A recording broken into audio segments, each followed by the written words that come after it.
Hello friends. Summer வந்துருச்சு, வெயில் ரொம்ப அதிகமாகிடுச்சு இல்லையா? அதனால் நம்ம உடம்புக்கு சத்தான குளிர்ச்சியான ஒரு விஷயத்தை பற்றி தான் சொல்ல போகிறேன். ஸோ நமக்கு எனர்ஜி ட்ரிங்க் குடிப்போம் இல்லையா, அந்த மாதிரி பானகம் பற்றி தான் இன்றைக்கி சொல்ல போகிறேன். ஃப்ரூட் ஜூஸை விட, ஃப்ரெஷ் ஜூஸை விட இதில் இருக்க சத்து அதிகம். கால்சியம், அயன், விட்டமின் எனர்ஜிஸ்லாம் இருக்குது. நம்ம குடிக்கிறதுனால நமக்கு இன்ஸ்டன்ட் எனர்ஜி கிடைக்கிது. அதாவது இப்போ வெயிலில் போயிட்டு டயர்டாக வரோன்னு வச்சுக்கோங்களேன், இப்போ நம்ம இதை குடித்தோன்னா உடனே நம்மளோட சக்தி எல்லாம் ஏறிடும்.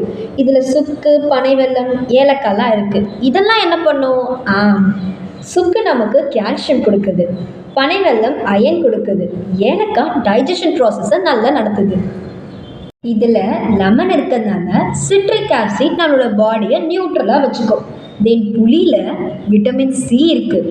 புளியும் பனை வெல்லமும் செய்கிறப்போ நம்மளோட எனர்ஜியை இன்னும் ஃபாஸ்டிங் பண்ணும்.